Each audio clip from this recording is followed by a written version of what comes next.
Chapter 1. The New Teacher. My name is Jennifer Dale. My friends call me Jenny. I'm 16 years old and I live near Boston. My town is beautiful and very green. I live here with my parents and my dog, Fred. I go to school at Jefferson High and I want to become a journalist. In my free time I play volleyball and I listen to heavy metal music.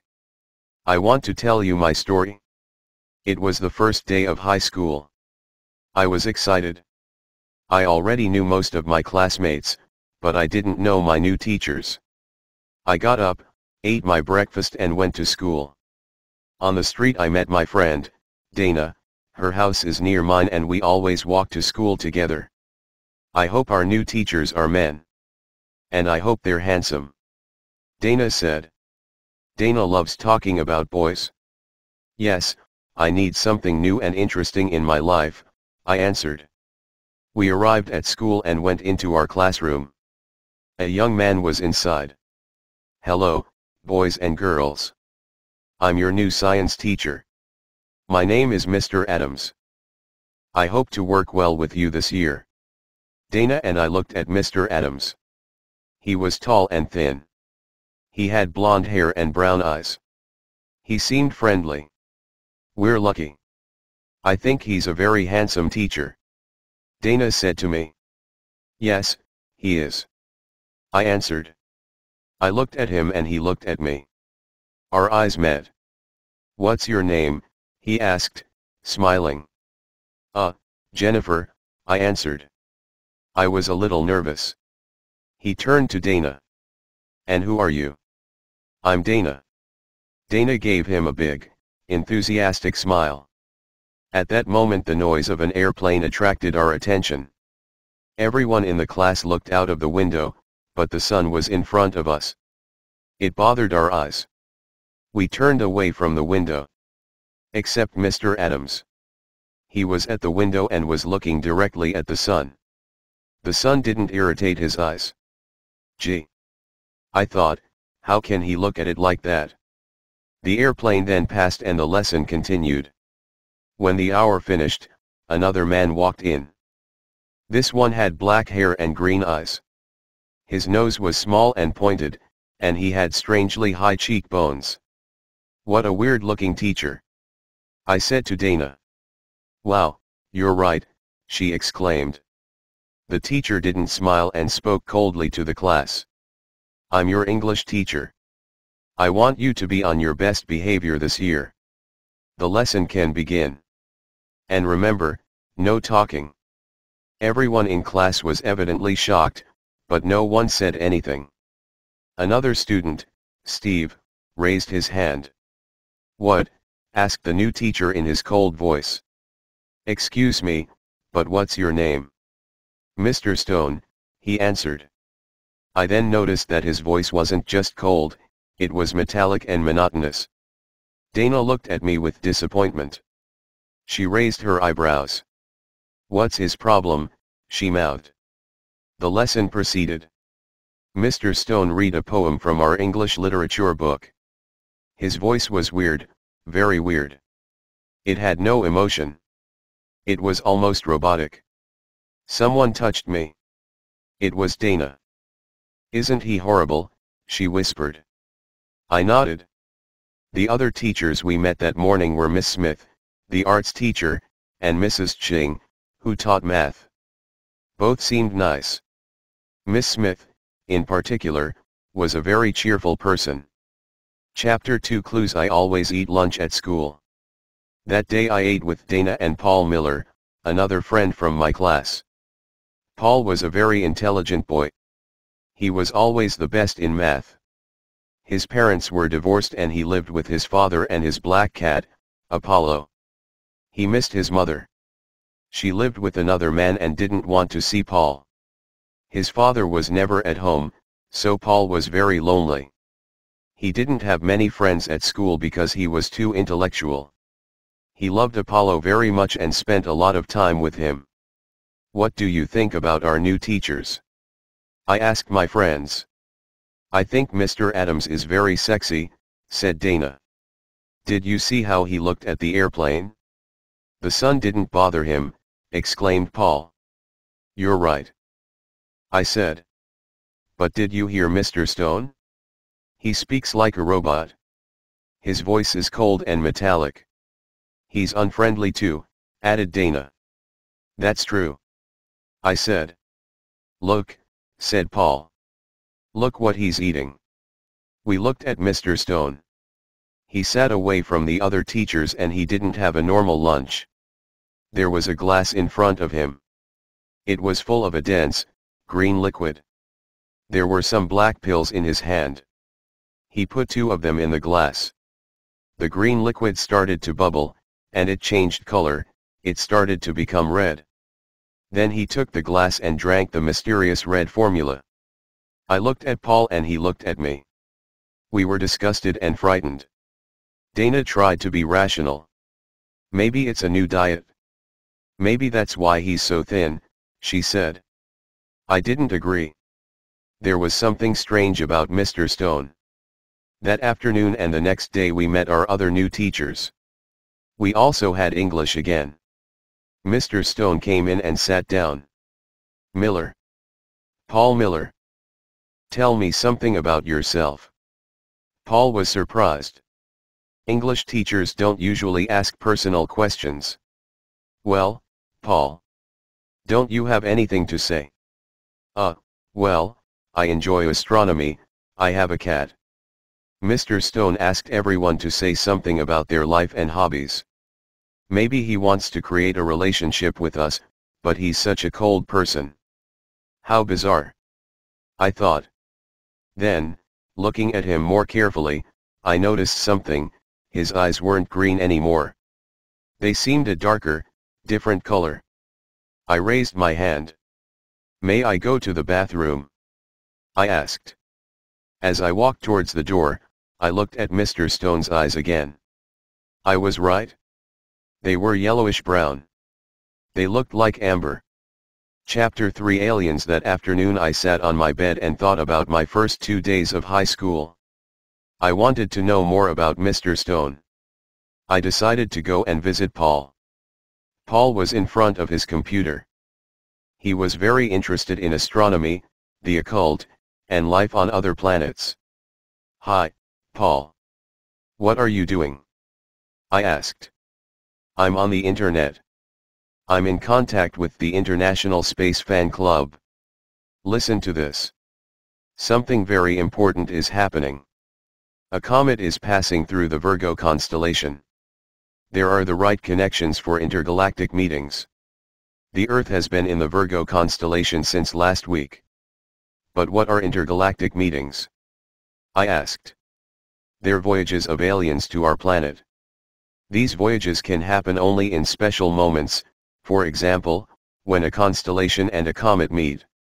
Aliens can travel to our planet for different reasons. Sometimes they want to study us humans. Some people say that aliens may come to Earth to conquer the planet. I looked at Paul with a shocked expression. An idea started to form my mind. What's wrong, Jenny? Paul asked. Maybe Mr. Stone is an alien. I exclaimed. Gee, aren't you exaggerating? Come on, get real. Well, his voice doesn't seem human, his eyes change color, and do you remember the green liquid and the black pills he had for lunch? What do you mean, his eyes change color? Paul asked. Didn't you notice? Yesterday they were green, today they're amber-colored. I answered. Even if his eyes change color, I still don't believe he's an alien.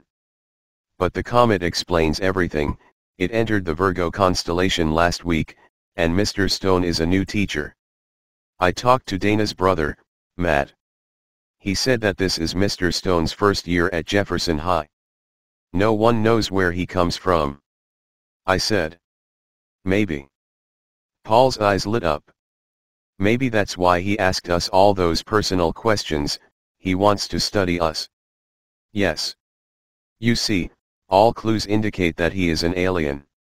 So, what can we do? I asked. We can spy on him. Maybe we can follow him to his house. We can see where he lives and what he does at home. However, we must be very careful. He doesn't seem to have emotions. He might get angry if he discovers we suspect him. We'll try to follow him tomorrow, after school, okay, said Paul. The next morning before school, I took Fred out for a walk in the park. Fred needs daily exercise, so my parents and I take turns walking the dog. The park was empty. It was dawn. A lonely bird chirped in the trees. The grass was wet with dew. There was peace all around. Suddenly, I noticed something, or someone, moving behind the bushes. I got closer to see who, or what, it was. In the clearing, there was a man. He was looking up and his arms were raised. He bent down and touched the ground. Then he stood straight again, face and hands again directed to the sky. After about a minute, he turned around. It was Mr. Stone. Was he communicating with the universe? With his planet? Was he really an alien? I quickly walked away. Fortunately, Fred didn't bark. I took my dog home and then met Dana. We walked to school. I wanted to tell her about Mr. Stone, but I didn't. It was too difficult. Besides, I couldn't tell her about the afternoon plan, because it was too dangerous for 3 people to follow the teacher. During the morning I thought about Mr. Stone again and again. I was scared, but also excited. Chapter 4: Too Much Imagination?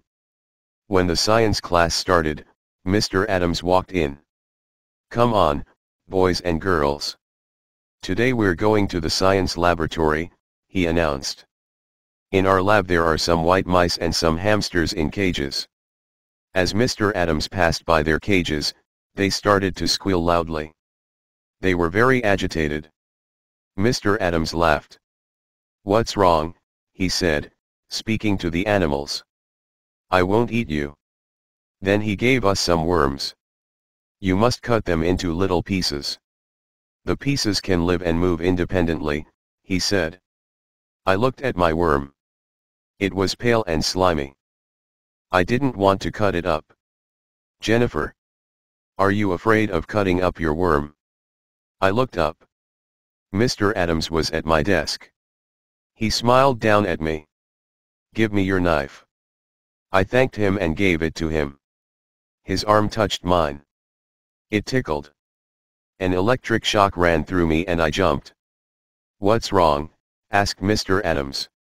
He seemed frightened. And nothing, I answered, trying to smile. He helped me cut up my worm, then walked away. No one else in class had noticed anything. I didn't know what to think. Were all my teachers weird, or was I just too imaginative? I wrote a note to Paul and told him what had happened. Paul. I whispered. Paul turned and looked at me. I passed the note. Excuse me. What are you doing? Paul, what do you have in your hand? Asked Mr. Adams. His voice made me freeze. We were in very big trouble. And nothing, said Paul. Please listen to the lesson. If I see you again, you must give me the note. I'm sorry, answered Paul. Will. I was so happy that I wanted to laugh. Obviously, I didn't. When the bell rang, Mr. Adams called me to his desk. Oh, no, I thought. He smiled. I'm sorry I scared you. 2 years ago I had an accident. My left arm is artificial. It's an electric prosthesis and sometimes it can give electric shocks. He seemed a little embarrassed. I was surprised and sorry, he was so sweet. I thanked him and went to lunch. Paul, forget what I wrote, I said, as I sat down at our usual lunch table. I told Paul and Dana about Mr. Adams' electric prosthesis. Then Dana mentioned Mr. Stone. Paul and I looked at each other, but we didn't say anything. Besides, after school, Dana had a dance club meeting in the gym, so Paul and I were free. We finished our chocolate milk and went out to recess. At the door we met Mr. Stone. Our revolutionary... His head was down, he seemed deep in thought. "Hi," Dana said to him. "Oh. Hi," he said, surprised, lifting his head. His eyes were green again. "Wow, that Mr. Stone is really a mystery," Dana exclaimed. I still didn't want to tell Dana the whole story, so I changed the subject. Fortunately, the bell interrupted us. Before entering class at 1 o'clock, I took Paul aside. I quickly told him about what I had seen in the park. "Wow. I wonder what we'll see this afternoon," remarked Paul. Chapter 5 Mr. Stone. When the school day finished, Paul and I hid behind some bushes and watched the school gate. We saw many classes go home, and some teachers. But we didn't see Mr. Stone. The minutes passed. "Maybe he went home by car," I said.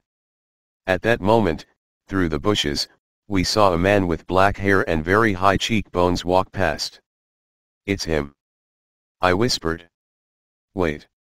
He mustn't suspect that we are following him," Paul said. We waited 2 minutes. "Okay. We can go," I said. We followed him at a distance and finally we saw him go into a house. It was a pretty, pink, 2-story building. There was a lawn in front of it and a big tree on the side. We crept up to the window and carefully looked inside. Mr. Stone put his briefcase down and opened the refrigerator. He took out another bottle of that horrible green liquid and put it on the table. Then he went upstairs. "Now what can we do?" Paul whispered. "No problem. I can climb the tree," I said. "Are you sure?" "Of course. Don't forget I play volleyball. Be careful." I went to the tree. It wasn't very high and it was easy to climb. From my position I could see his room. Mr. Stone was there. "What's happening?" whispered Paul. "He's sitting in front of a mirror," I said softly. "His hands are on his head." "Oh no." "What?" "What?" asked Paul. The teacher was totally bald, and his head was covered with disgusting, brown warts. I felt sick. Suddenly I noticed my reflection in Mr. Stone's mirror and Mr. Stone noticed it, too. He brusquely turned around and stared at me. I was paralyzed with fear. My mouth fell open. I was expecting the worst. Instead, Mr. Stone didn't look angry. He actually seemed very sad. He opened the window. "You students think I'm weird. Come inside. I want to tell you something." Mr. Stone, I'm terribly sorry," I started to say. I was extremely embarrassed. "Don't worry. Since you're here, please come in." I climbed down the tree. Paul was very nervous. "Come on, Jenny, let's go away before it's too late." "No, Paul. I'm going in." But, I went towards Mr. Stone's front door, so Paul followed. The teacher opened the door and made us sit down in his living room. "Do you want something to drink?" he asked. "No, nothing, thank you," I answered. What are those, warts on your head?" asked Paul, ignoring the look I gave him. "These warts are the results of a throat tumor. You see, I started smoking as a teenager and I continued until the tumor. Chemotherapy made me lose all of my hair, and I developed these warts. You probably noticed my voice. Unfortunately, the tumor destroyed my vocal cords. So now I speak with a voice implant. The tumor has caused very serious changes in my life. I started to suffer from depression and I still see a psychiatrist. I also moved, hoping to start a better life in a new environment. In fact, I'm from Wisconsin. You see, I'm not married, and the illness has made me very lonely. People don't like illnesses, they stay away from sick people. Sick people bother them. Mr. Stone, we really feel terrible about our behavior," I said. "Yes, we really apologize. We hope you can forgive us, added Paul. Don't worry. In a sense, I'm glad this happened. I haven't talked like this to anyone for a long time. You see, I want to be friends with my students. That's why I asked your class so many questions. But it's very hard for me to smile, or be cheerful. Try to understand, if I'm strict or unpleasant. I smiled at Mr. Stone. I was very moved. We understand, I said softly. May I ask you a question, said Paul. Paul. I exclaimed. It's okay. Ask me anything you want, answered Mr. Stone. What's that stuff you eat at lunch? Oh. Did that scare you? The green liquid and the black pills are part of my treatment. They include protein and other nutritional substances. And why, excuse my curiosity, were your eyes amber-colored yesterday? Well, I tried some colored contact lenses. I wanted to do something different. I thought that a new look could make me feel better, but it didn't work. Mr. Stone. I began, I saw you at the park, this morning. Gee, I probably appeared very strange to you, with all those movements, he said. My doctor suggested early morning exercise, in fresh, clean air. You really have watched me these last few days, I must say. Paul and I looked at each other. We felt rude and very silly. We were ashamed for being so inconsiderate. Well, Mr. Stone, we don't know how to thank you for your hospitality and kindness, I said. We really don't deserve it. Our behavior. That's enough, don't worry. Thank you for your company. I'll see you tomorrow at school. And remember, if you ever want to come and visit me, you're always welcome. Thank you very much. We'll come again, said Paul. Paul and I left Mr. Stone's house, and walked home. Well, I think we've learned a lesson, Paul said. We must remember that many people in this world are suffering, many people have problems, and, if they act in strange ways, there are reasons. There isn't an alien behind every bush. There's a person, just like you and me. And maybe this person needs friendship and a helping hand. I looked at Paul with affection and admiration. His words expressed my own thoughts perfectly. We had let our imagination and superficiality dominate us. This made us forget human feelings and problems. I thought about Mr. Adams and his artificial arm. Even in that case I had overreacted with my ridiculous suspicions. Hey, Paul, I said. I want to celebrate. This adventure is over. I feel relieved. Let's go to the Rainbow and buy an ice cream. Okay, Jenny. Good idea. Let's call Dana, too. I added, thinking it was the moment to inform her about everything. Sure. We stopped at Dana's house and invited her. Chapter 6. Thanks to a missing watch we sat down at the Rainbow and ordered 3 sundaes. Dana, we have news about Mr. Stone. I said. Yes, although it's a very long story, Paul added. We told her everything, the news on the comet and the intergalactic meetings, our plan to spy on Mr. Stone, finally, the teacher's sad story. Dana's expression went from surprised, to worried, to ashamed, during our tale. Our class must be much nicer to him, she said. But this comet, maybe aliens will come to Earth. Dana, please, I don't even want to hear the word alien. I exclaimed. Let's keep our eyes open for people in need, not for aliens. Paul added. Okay, sorry, said Dana. From the window of the ice cream parlor, I noticed that it was already dark. I looked at the time, my watch wasn't on my wrist. Oh no. My watch. I exclaimed. Then I remembered. I left it in the gym. I took it off at recess, to play volleyball. I must go and get it. But, Jenny, I'm sure that the janitor will find it and put it in a safe place, said Paul. I don't trust him. That watch is so important to me.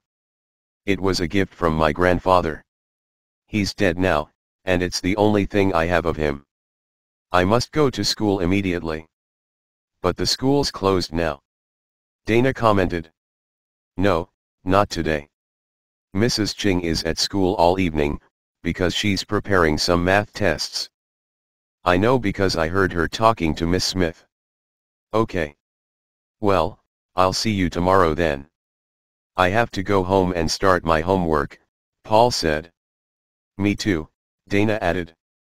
We left the Rainbow and I went towards Jefferson High. The back door was open. I went in. Our gym is on the ground floor, but I didn't go there directly. Something stopped me. I felt a strange sensation. I didn't know what it was. Something wanted me to climb the stairs and go up to the classrooms. I felt afraid. The school was dark and silent. I shivered. Where am I going? Why am I climbing these stairs? I thought. My heart beat faster and faster. Something terrible was at the top of the stairs, I sensed it, but what? I desperately wanted to run away and return home, but I couldn't. The mysterious force inside me made me go on. On the third floor I heard a noise. Someone was moaning. As I passed by the janitor's closet, the sound became louder. Someone needed help. I opened the closet. It was Mrs. Cheng. The old teacher was on a chair with her hands and feet tied. She was gagged and her eyes were open in terror. Mrs. Cheng. I whispered. I took the cloth from her mouth. Help, she said. Someone is doing something wrong, and he, or she, is here now. The person is in disguise. Okay, Mrs. Cheng, stay here. Whoever it is mustn't suspect anything. I put the cloth back in the teacher's mouth and left the closet. I looked around the second floor. I was terrified. Everything was silent. The long, dark hall was very frightening. Then I noticed something, a light was on in the computer room. I crept to the door. Someone inside was working on a computer. I could hear fingers clicking on the keys. Slowly, very slowly, I opened the door. Just a crack. It was Mr. Adams. He was typing a kind of code on the screen. Was it a password? Then he took a small, plastic object from his pocket. It looked like a key. He inserted it in the diskette slot. The screen blacked out. It flickered. Then something appeared, it was the face of an alien. The alien had a green head and big, red eyes. It didn't have hair and it didn't have a nose. Its mouth and ears were very small. Then Mr. Adams put his hands on his head. He was pulling at his hair. It started to come apart. He was taking off his hair, and his face. A green, bald head surfaced. I realized that he was identical to the alien on the screen. He put his face on the computer table. Then the false Mr. Adams started talking. Clyreg calls base. Clyreg here. Clyreg calls base. Altant Pilex, Clyreg. How is your mission proceeding? Said the alien on the screen with a mechanical voice. For now everything is okay. But I'm already tired of this mask, and I hate speaking this barbarian language. English is not a barbarian language. I thought angrily. I'm sorry, but your voice implant must stay inside you until the mission has finished. Then we can remove it. Tell me, does anyone suspect you? Said the alien. No, I don't think so. I had a small problem with an old math teacher, but I was in disguise, and I tied her up in a closet. So, everything's fine. Haha. You're wrong. I'm here now. I thought. I hope you're right. Our mission can't fail. The spaceship must come this Friday. We'll land in the old, abandoned airfield. We'll wait for you there. By 9:30 p.m. you must be ready. You must have the 2 students to take to my tracks. We can't be late. When the comet leaves the Virgo constellation, we won't be able to travel anymore. The intergalactic doors close on Friday, at midnight, said the alien on the screen. I know, I know. Don't worry. I must still choose the 2 students, but I think I know who I want. How will you capture the students? You can't touch them because you're electric. Aha! So the story of his prosthesis was a big, fat lie. I thought. On Friday evening there is a family teachers meeting. During the meeting I'll leave the other teachers. While the parents are listening to the teachers, I'll ask the students to come with me. I'll invent an excuse. Then I'll take them to the science lab and I'll spray them with my hypnotizing spray. Once they're hypnotized, they'll do everything I say. They won't be able to think, or rebel. We'll go out of the building by the fire escape exit and walk to the airfield, said Mr. Adam/Clyreg. I'm sure he wants me. I said to myself. Be at the airfield by 9:30 p.m. then, Clyreg. Good luck. Altant Pilex. Altant Pilex, Gortz, said Mr. Adam/Clyreg to the alien on the screen. Then he took the key out and the computer screen returned to normal. I silently closed the door and quickly went back to Mrs. Cheng. I can't tell you anything, it's for your own safety. Just act normally, and no one will hurt you, I said. Who? Mrs. Cheng started to ask, but I escaped down the stairs and ran out of the building. I stopped running when I was far from the school. My watch was still in the gym, but at that point I didn't care. I had a lot of difficulty sleeping that night. I decided to tell Paul and Dana, but no one else, no one would believe me. Chapter 7. The plan. The next day, as soon as I arrived at school, I went to the gym to look for my watch. Fortunately, it was still there. At lunchtime I took Dana and Paul to an empty table and started my story. I decided to get to the point immediately. Mr. Adams is an alien, I said. No, not again. Are you doing this on purpose? Because if you're not, you have a problem. Paul exclaimed angrily. I thought you wanted to stop all this. I thought you were ashamed of your behavior. First Mr. Stone, now Mr. Adams, he continued, while Dana raised her eyebrows incredulously suppressed a smile. I know I seem crazy, I said, feeling tears in my eyes. But I'm telling you the truth. I saw him with my own eyes. Please listen to me. I told them everything, from my mysterious sensation to the conversation between Mr. Adam/Clyreg and the alien on the computer screen. Both my friends looked terrified and shocked. They finally believed me. Besides, I added, do you remember how he looked at the sun? It's incredible. I continued, he's green and his name is Clyreg. Other aliens are coming in a spaceship on Friday evening. They're going to land in the old abandoned airfield near our high school. They want to take 2 students with them to my tracks. My tracks? Asked Paul. Yes. It must be the name of their planet. This Friday, added Dana. Exactly. During the family teachers meeting. He's going to hypnotize them with spray and take them on his spaceship. Today is Thursday. Only have a day to do something, exclaimed Paul. I have an idea, I said. What? Asked my friends. We can try to find the hypnotizing spray and take it away from him.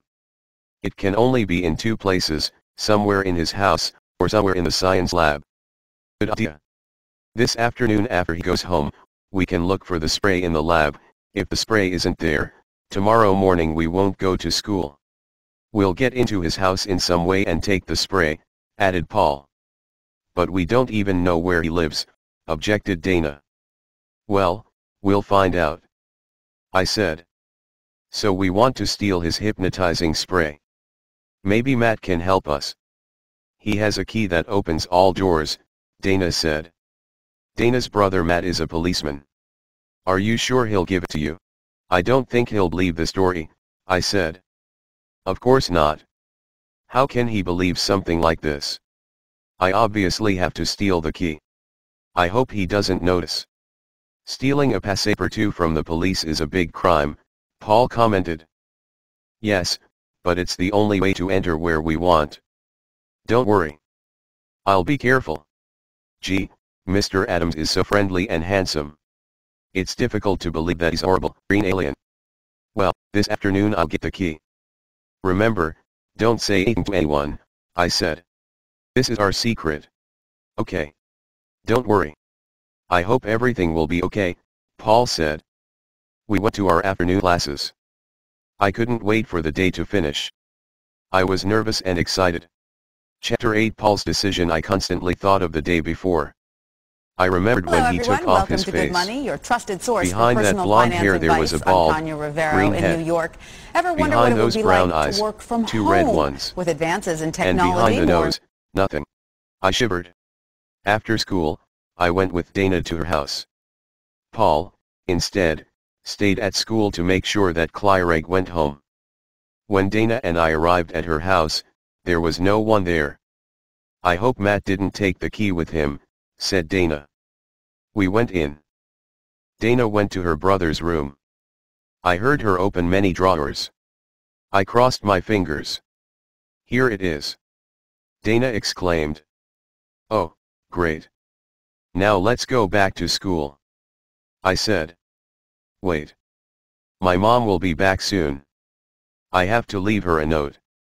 I'll tell her I'm at the library, Dana said. We went back to school. Paul was sitting on the steps. Has Clyreg left? I asked. Yes. We can go in, Paul answered. We went up to the science lab. When we arrived, we noticed that the door was open. Someone was whistling inside. Oh no. It's the janitor. Paul whispered. Let's hide in the bathroom. Dana suggested. It's already been cleaned, so he won't come in. We quickly entered the girls' bathroom and hid. After some time the janitor walked away. We heard him go down the stairs. Okay, now. Paul said. We entered the lab and looked around. We opened a chemical cabinet with Matt's passepartout and examined every container.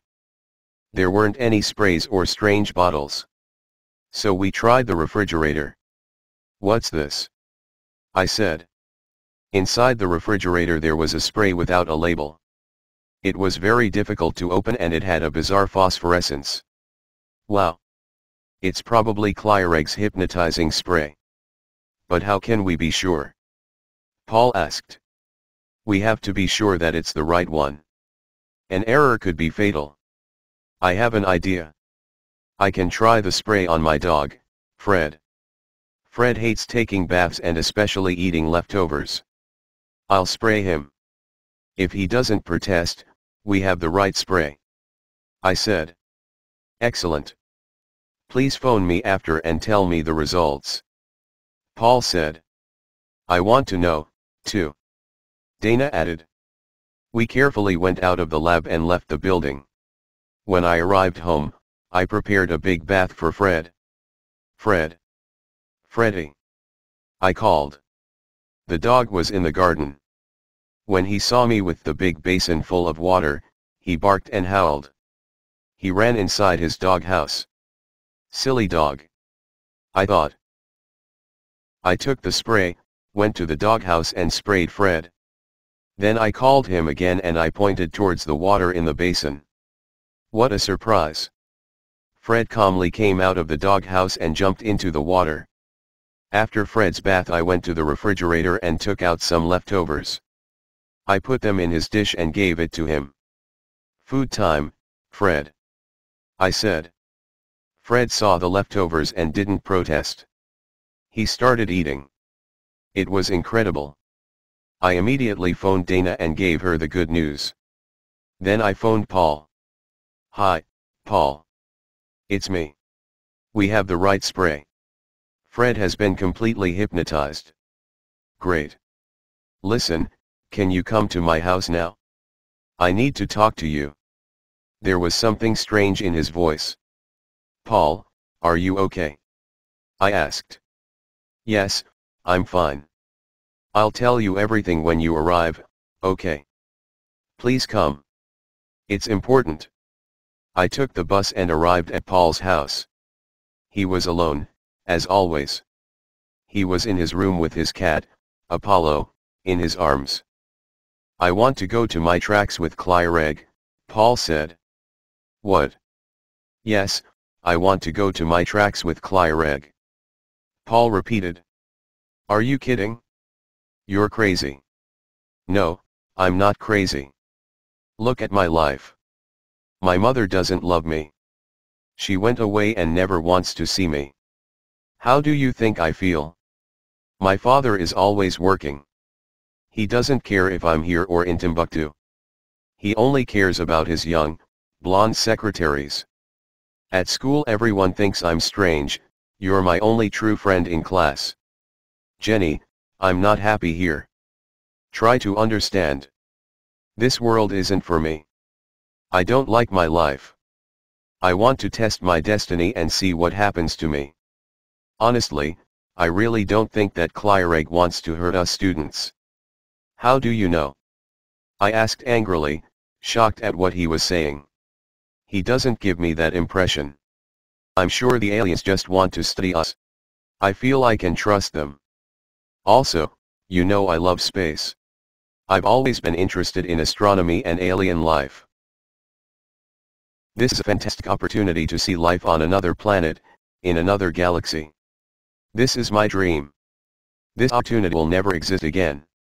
If aliens come to Earth at the next intergalactic meeting, they certainly won't come to our town again. Listening to Paul, I started to understand his point of view. But it was terrible to think that Paul didn't have anyone. No one really cared about him. I was very sad. Running away to another planet isn't the right solution to your problems, I said. But I've tried to talk to my father about my problems. I've tried many times. Nothing has changed. Listen, I want to go to my tracks. I feel it's the right thing for me. Something inside is pushing me to go. Maybe going to my tracks was the best thing for Paul, although I still couldn't believe it. If you're convinced. But I'll miss you, a lot. I'll never see you again, I said. Nothing is forever. You will see me again, I promise. Don't make promises you can't keep, I said, with tears in my eyes. Believe me, Jenny. Sooner or later, when the next intergalactic door opens, I'll return. And I'll have many new things to tell you. Listen, he continued, we must organize our plan for tomorrow evening. When Clyreg takes the two students to the science lab, he'll open the refrigerator but he won't find the spray. At that point he won't be able to do anything, because he can't touch us. If he touches us, he'll electrocute us, Paul explained. Then he won't be able to study us anymore. I interrupted. Exactly. So, when he sees that his mission has failed, the only thing he can do is go to the airfield and leave with his spaceship. He can't stay any longer because he can't miss his spaceship. And the spaceship can't wait for him. I won't come to the family teachers meeting, I'll wait for Mr. Adams at the airfield. I sadly looked at Paul. Good luck. I'll wait for you, I said. Paul picked up Apollo and gave him to me. I want you to keep him. Take care of him for me.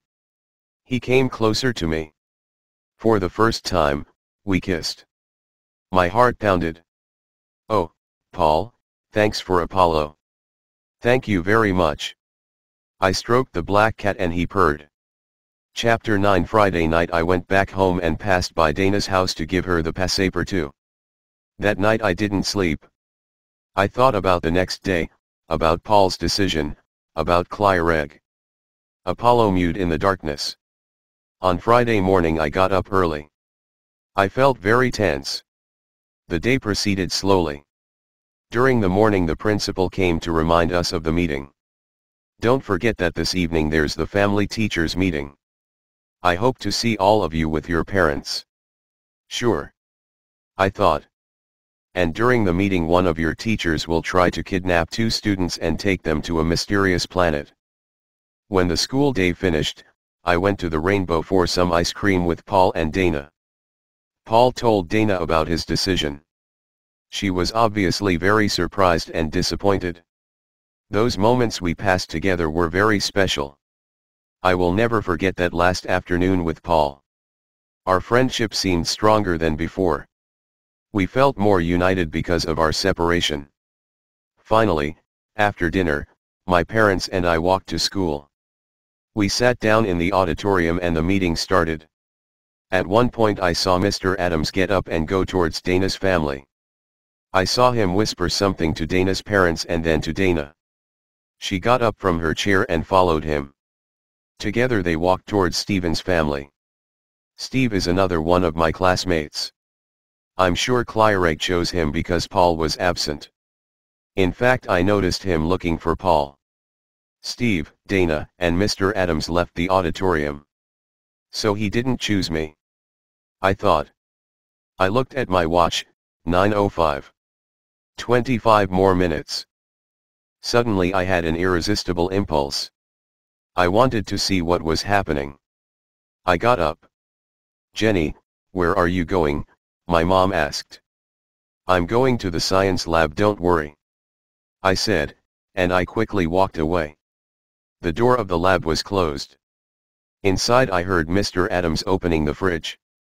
I imagined his anger. Oh, no, he exclaimed. Where is it? Where is what, Clyreg? Dana asked. Are you talking about the hypnotizing spray? You lost, Clyreg, she exclaimed triumphantly. What? You know.